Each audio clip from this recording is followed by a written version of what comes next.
Amis poissons, bonjour et bienvenue à vous en cette nouvelle vidéo qui va vous parler évidemment du mois de janvier, de votre mois de janvier 2023. Alors, qu'est-ce qui vient vers vous en ce mois de janvier? Nous allons le voir justement à travers les 12 maisons de la vie, les 12 domaines de la vie, à travers la grande roue astrale. Et je vous rappelle aussi évidemment que je propose des consultations privées par téléphone, en visio, en cabinet. Appelez-moi, je vous donnerai tous les renseignements. Ce sont des consultations qui mélangent à la fois le côté astral avec votre thème de naissance, les transits qui viennent sur votre thème, et puis bien sûr la cartomancie à travers différentes cartes et oracles pour répondre plus précisément à vos questions. Voilà, l'appel sur mon téléphone est gratuit et je vous donnerai tous les renseignements.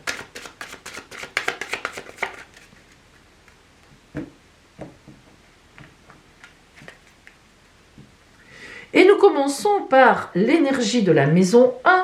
La maison 1 qui est la grande énergie du mois, qui va vous accompagner, qui va être une toile de fond, qui ne vous lâchera pas de tout le mois. Le battleur. Très belle carte. Pourquoi? Parce que c'est l'arcane 1 du tarot de Marseille, le début de tout. Ah ben oui. Alors, ce qui est intéressant à comprendre dans le battleur, c'est que c'est le début de tout, mais ce n'est pas le début sans avoir rien derrière. La symbolique du battleur, vous le voyez, il a sur sa table les 4 éléments de la vie. Les deniers, les épées, la coupe et le bâton dans sa main, qui symbolise la direction vers l'avenir. Mais vous voyez que le battleur, il regarde encore un peu vers le passé, il a un pied tourné vers le passé, un pied tourné vers l'avenir, et le chapeau de l'infini, il est capable de tout. Qu'est-ce que ça veut dire? Ça veut dire qu'en ce mois de janvier, vous prenez une nouvelle étape de vie, vous vous dirigez complètement vers quelque chose de nouveau, mais tout en ayant une certaine expérience. Ça n'est pas neutre. Le battleur indique toujours qu'on a terminé une étape de vie, on a fait un chemin initiatique du 1 à 21, et on revient à une nouvelle étape, on reprend à partir du 1. Mais avec toute l'expérience, les études, tout ce que vous voulez, les anciens boulots, les anciennes amours ou les amours qu'on a actuellement, mais on part sur une nouvelle étape de vie. Donc là, ça colle bien pour janvier, ça. En face de vous, alors, humainement parlant, là on est sur des personnes. Nous avons le pape. Le pape, c'est une grande bénédiction. Mais en dehors du fait que le pape soit une bénédiction, ça veut dire que les personnes, ou la personne qui est en face de vous, c'est une bénédiction pour vous. Vous êtes en face, vous avez des personnes qui sont très porteuses pour vous, qui le seront en janvier. Mais le pape, attention, indique aussi des contrats signés. N'oublions jamais que le pape est très concret. C'est souvent ce qu'oublient les débutants. Le pape, il a 2 personnages en face de lui qui viennent le voir pour régler un problème ou pour se marier, pour collaborer, c'est les deux. Et le pape règle la situation et va les bénir. Donc ils vont repartir en accord complet, voire avec un contrat signé. Alors ça veut dire quoi? Ça veut dire qu'en face de vous, il y a une personne avec qui vous allez signer.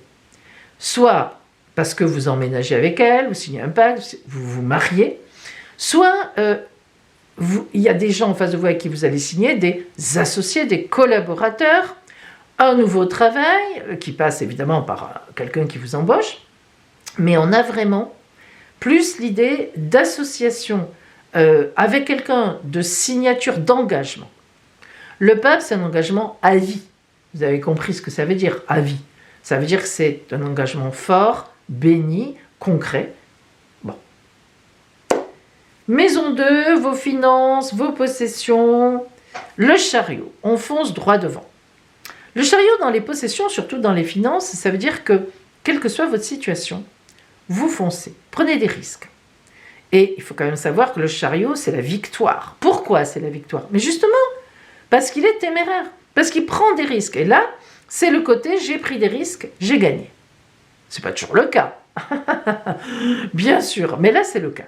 Il met ses chevaux au galop, il ne regarde pas derrière, il ne regarde pas sur les côtés, il fonce droit devant, il y va, boum, il gagne. Il faut dire aussi qu'il est investi du divin, attention, hein, c'est pas n'importe qui. Donc des prises de risque, des achats, peut-être immobiliers, un achat tout au moins, une vente pour faire autre chose, il y a une prise de risque, mais apparemment intéressante. Dans la maison des changements, ce mois de janvier, la lionne de fortune, la roue de fortune, la roue qui tourne. Ça veut dire que, hop, 180 degrés, poum poum, on tourne, un tournant.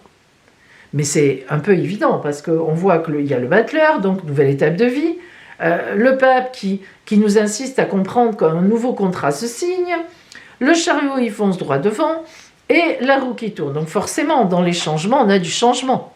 Bah oui, en tout cas, on a des décisions de changer les choses, hein, à tous les niveaux, pratiquement.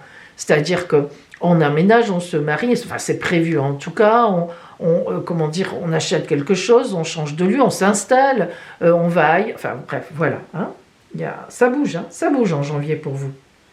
Maison 3, votre environnement immédiat. Alors, les collègues proches, les amis, pas intimes, hein, bon, mais les amis quand même, enfin votre environnement proche, votre communication dans votre environnement, on a l'empereur. Donc, belle maîtrise de votre part. Énorme maîtrise de votre part dans l'environnement. Ça, c'est la première solution, que vous soyez un homme ou une femme. Mais, il faut bien dire qu'il y a une autre solution. L'empereur dans l'environnement peut aussi signifier, c'est un des rares cas où l'empereur signifie ce genre d'interprétation, quelqu'un dans votre entourage qui est trop autoritaire, qui vous enquiquine, ça peut être un patron, un supérieur hiérarchique, un membre de la famille, un père, voilà, qui donne des ordres, voilà. Et ça, c'est compliqué, c'est peut-être aussi pour ça que vous êtes en mutation, que vous êtes en changement. Alors, à voir, bon, de toute façon, votre décision est prise, donc je ne vous apprends pas grand-chose ici. Enfin, en tout cas, en janvier, ça sera fait. Comme vous n'êtes pas quelqu'un qui prend ses décisions quand même comme ça à l'emporte-pièce, il est évident que je pense que c'est quelque chose que vous pensez déjà depuis un moment. Hein. Bon. Mais c'est vrai que l'empereur, dans la maison 3, aussi bien ça peut vouloir dire que l'on maîtrise parfaitement bien son environnement, ou bien même qu'il y a quelqu'un qui vous aide dans votre environnement, mais ça peut être aussi une personne, alors à vous de voir, qui exerce trop d'emprise, enfin pas d'emprise, pardon, d'autorité, l'emprise serait le diable, trop d'autorité sur vous. Et bon, voilà. Peut-être que là, ça ne vous convient plus. En face, dans la maison 9, alors c'est l'étranger, la maison 9, elle représente l'étranger. Qu'est-ce qui vient, l'étranger, l'inconnu, si vous voulez.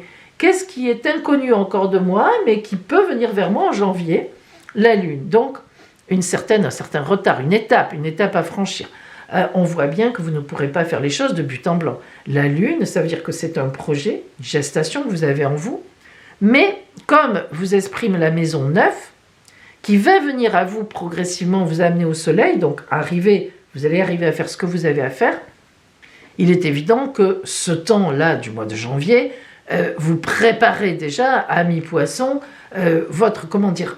vous êtes dans ce temps aussi de réflexion par rapport à votre année solaire qui est passée, puisque votre anniversaire n'est pas loin, évidemment, notamment pour les poissons du mois de février, hein, c'est pas loin, février, mars, janvier, c'est la veille. Hein. Bon, donc si vous voulez, on est dans ce temps comme ça de gestation où l'on sait, où vous savez que vous allez démarrer une nouvelle étape de vie, ça c'est sûr, hein, il y a vraiment des choses qui vont changer, alors là c'est 4 cartes, mais voilà, mais on ne peut pas peut-être tout bousculer d'un coup, c'est une préparation, c'est ce que nous dit cette lune dans cet inconnu, cette mise en place tranquille, un peu dans la nuit, et peut-être même de façon légèrement cachée par rapport à vos prévisions. Et oui, vous ne direz pas tout à tout le monde. Hein.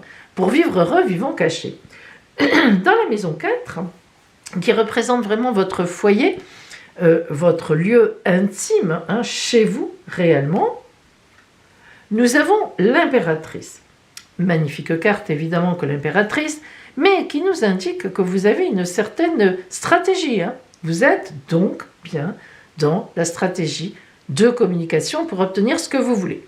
L'impératrice, c'est celle qui par communication en laissant tomber le côté émotionnel qui est représenté par l'aigle qu'elle maîtrise au niveau de son ventre, eh bien elle prend des décisions sereines, dans le calme et en toute objectivité. D'ailleurs, le pied sur la lune nous montre bien qu'elle obtient absolument ce qu'elle veut. Donc, le fait d'avoir l'impératrice en maison 4 va vouloir dire plusieurs choses. Si vous êtes un homme, l'impératrice dans le foyer montre qu'il y a une femme dans votre foyer qui vous aide énormément, qui est une grande aide pour vous. Ça peut être votre compagne, mais ça peut être une mère, ça peut être une sœur, enfin bref, quelqu'un de très proche dans votre intimité, une amie intime, qui vous aide, qui vous soutient et qui vous aide à réfléchir et à prendre les bonnes décisions. Bon, ça déjà, c'est si vous êtes un homme.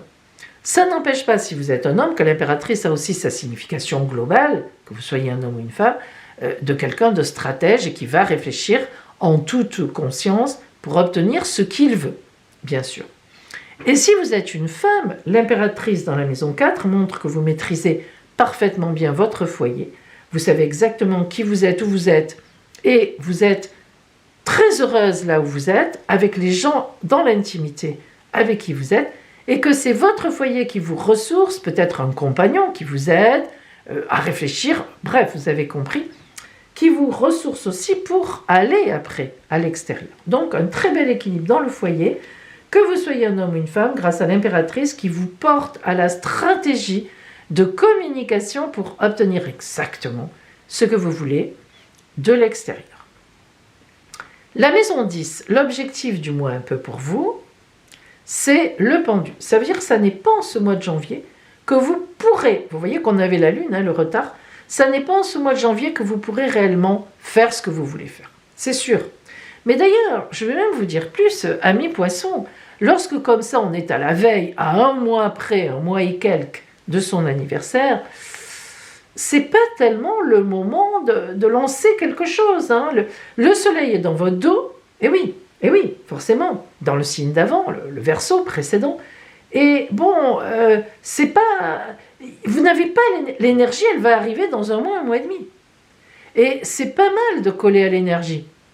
Surtout si vous regardez les taroscopes, ça veut dire que voilà, vous êtes quand même assez sensible aux énergies extérieures, aux énergies que l'on ne voit pas, qui ne sont pas palpables, mais qui existent, poisson. D'ailleurs, vous êtes le signe de la spiritualité.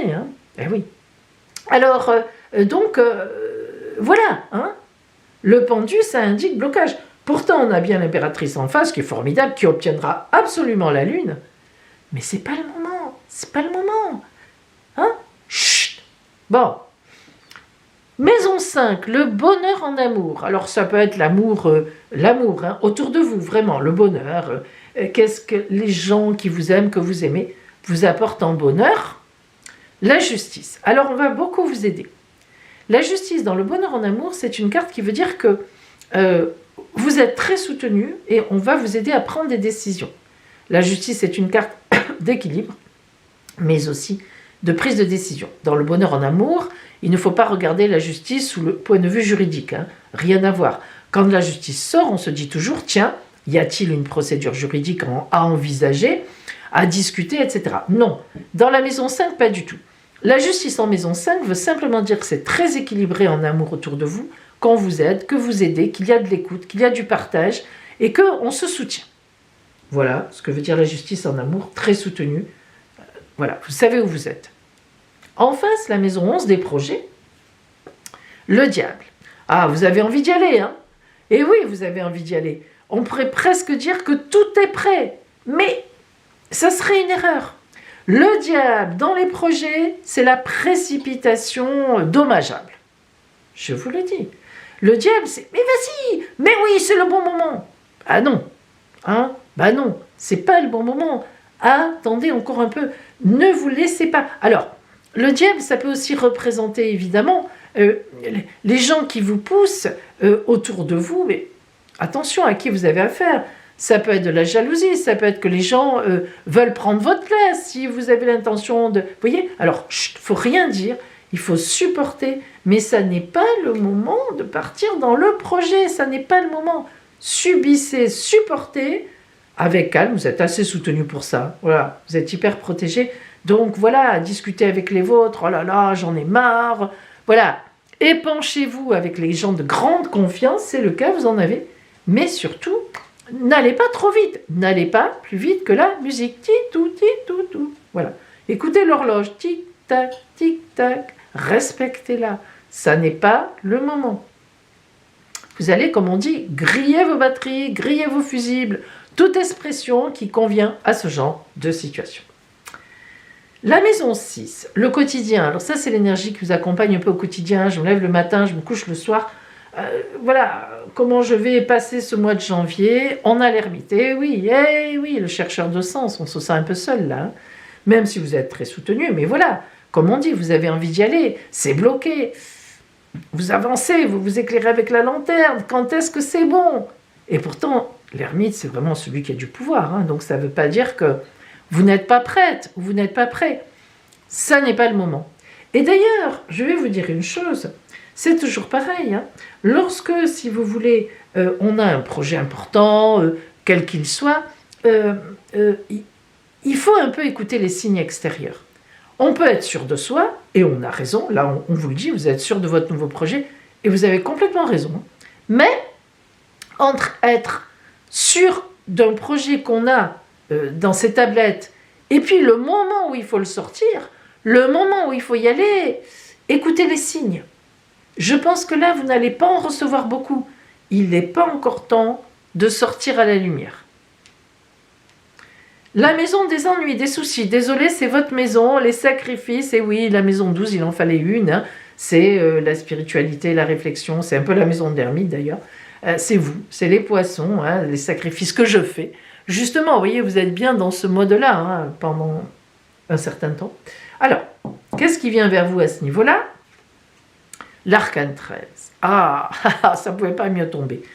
L'arcane 13, n'en ayez pas peur surtout. Hein, l'arcane sans nom. L'arcane 13, c'est un grand changement. C'est la mort de quelque chose et la résurrection d'autre chose. Mais, comme je dis toujours, hein, quand l'arcane 13 sort, c'est bien beau de dire résurrection, oui c'est vrai, évidemment, hein, mais il y a mort avant. Et ben voilà, et ça va un peu vous enquiquiner, tout ce qu'il y a là à attendre, à couper, à élaguer, combien vous embêtez, que vous ne répondez pas, que vous ne pouvez pas dire ce que vous avez en vous, mais toi tu m'embêtes, mais tu verras dans quelque temps ce que tu resteras tout seul dans ton coin, moi j'ai un autre projet, mais on peut pas dire. L'arcane 13 c'est ça, en ce mois de janvier c'est résister, rester un peu dans la nuit, hein, voilà, pendu, bloqué, mais vous savez ce que vous avez en tête, et vous savez que ça va fonctionner, parce que ça va fonctionner. Ça sera la grande résurrection. Je vous le répète, pour moi, ce sera au moment de votre temps, en gros anniversaire, février, mars, voilà, dans ces eaux-là, hein, quand le soleil arrive en poisson. Hein, voilà.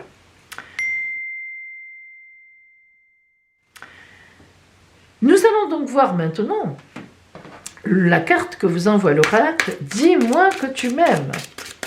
Rien cette carte, hein, cette carte d'amour. C'est un peu la carte qui va faire le lien entre janvier et février. Comment vous allez faire ce passage? Oups, pardon, je me suis mal pris là. Il y a des moments où on s'y prend mal. Voilà, allez. Enchantement, sérénade, minauderie. Ça veut dire quoi cette carte? Quand on fait la sérénade à quelqu'un, quand on l'enchante, eh bien c'est qu'on prépare quelque chose. On minaude. Oh oui, je suis contente de ce que tu me dis. Oh, c'est fantastique. Voilà. Ah, mais c'est tout à fait ça. Hein. On prépare un truc. Hein. On cling, cling, cling, on joue de la harpe, cling, cling, cling, cling, on endort tout le monde. Hein. Et puis, ben voilà. Là, vous êtes dans le temps de jouer de la harpe, de faire la sérénade, de minauder. Mais dans quelque temps. Voilà pour vous, amis poissons. Je vous souhaite un mois de janvier où vous résisterez bien à l'envie de dire aux gens « Mais vous inquiétez pas, je vous en prépare une belle. Ne dites rien, préparez, c'est bon, ça marchera, toutes les bases sont là. » Et bon, voilà, donc un très beau mois de janvier, de gestation, de préparation. Et évidemment, du coup, je vous souhaite une très belle année superbe 2023.